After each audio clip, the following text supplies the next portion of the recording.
As much as any other reason, bad hitting habits develop because players stand the wrong distance from home plate, and many youth players develop bad hitting mechanics because coaches allow them to stand the incorrect distance from home.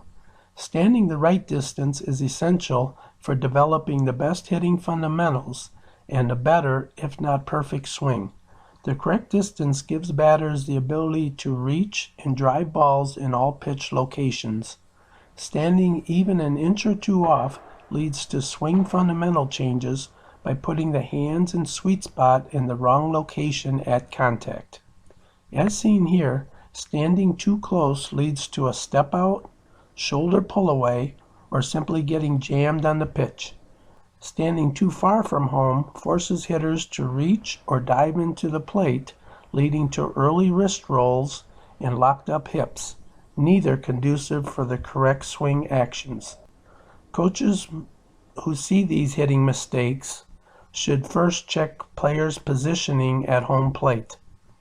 A few ways exist for finding the ideal distance from home, and the best of those has players touching an inch or two beyond the outside corner upon setup and then remaining that distance away.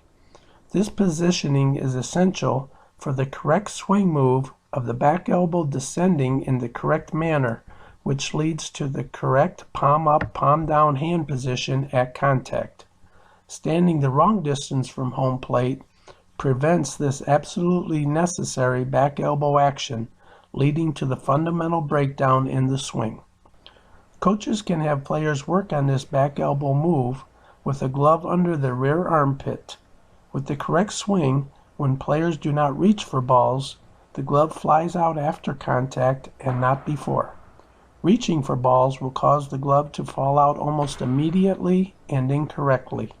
Having players swing with this inside the net drill, where players just graze the net after standing belly button away, also helps develop the back elbow move.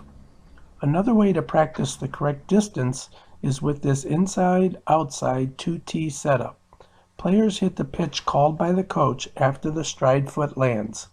Hitting balls on a sweet spot and driving the ball in the direction of the pitch without hitting both balls tells players if they are lined up a good distance from home. After setting themselves up correctly with the touch of the outside corner before batting, players should check their plate coverage often because positioning changes after swinging. Of course, one of the most frustrating things is to see batters smoke balls with sound fundamentals on the tee, with flip balls, and during batting practice, and then fail in games because they stand differently in games. It is common for players to set up correctly and then proceed to back away, usually out of fear of being hit by pitches. One of the coaches should watch players from behind home plate in games to notice that move away action because it may be difficult to notice from a side angle. Coaches must continually encourage players to maintain the correct distance from home plate in games as they do in practice. Consistently having players stand the correct distance away will avoid players developing bad hitting habits. Hope to see you over at my baseball coaching site at www.baseballcoachingtips.net for more coaching advice.